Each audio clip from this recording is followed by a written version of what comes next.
ସ୍ୱେଚ୍ଛାସେବୀ ଅନୁଷ୍ଠାନ ସୃଜନୀରେ ସେପ୍ଟେମ୍ବର 19 ତାରିଖରେ ବାର୍ଷିକ ଉତ୍ସବ ସ୍ଥାନୀୟ ସଂସ୍କୃତି ଭବନଠାରେ ଅନୁଷ୍ଠିତ ହେବ।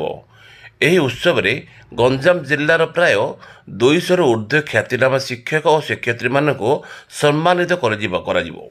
ସୃଜନୀର ମୂଳ ଉଦ୍ଦେଶ୍ୟ ହେଉଛି ମହିଳାମାନଙ୍କୁ ସ୍ୱାବଲମ୍ବୀ ଓ ସଶକ୍ତିକରଣ ବଢ଼ିବା ସହିତ ଯୁବପିଢ଼ିମାନଙ୍କୁ ଆଗକୁ ବଢ଼ିବାରେ ପ୍ରୟାସ ଜାରି ରଖିବ।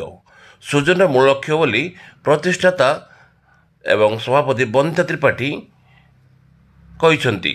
ଏହା ସହିତ ସମାଜର ବିଭିନ୍ନ ସମାଜସେବୀ ପ୍ରତିଷ୍ଠିତ ଲୋକଙ୍କୁ ମଧ୍ୟ ସମ୍ମାନିତ କରିବାର କାର୍ଯ୍ୟକ୍ରମ ରହିଛି। ବାର୍ଷିକ ଉତ୍ସବ ପରିପ୍ରେକ୍ଷୀରେ ସାଂସ୍କୃତିକ କାର୍ଯ୍ୟକ୍ରମ ତଥା କଳାକାରମାନଙ୍କୁ ମଧ୍ୟ ସମ୍ବର୍ଦ୍ଧିତ କରାଯିବ।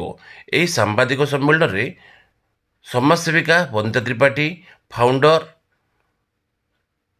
ଏବଂ Shri Ashok Tripathi, doctor Sandhyarani Pattanayak, joint secretary Swadhin Patra, coordinator Sangram Singh ପ୍ରମୁଖ ଉପସ୍ଥିତ ରହିଥିଲେ।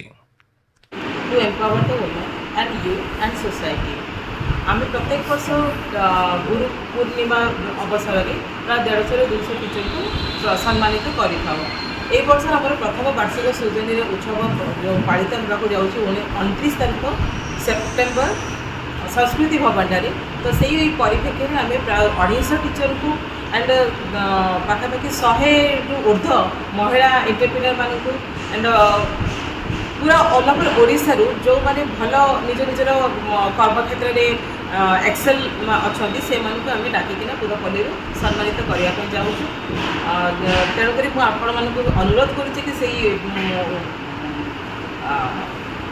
सेलिब्रेशन आपने उपस्थित रही कार्यक्रम को आगक केमती आगक बढ़ा एंड से उद्देश्य कौन उद्देश्य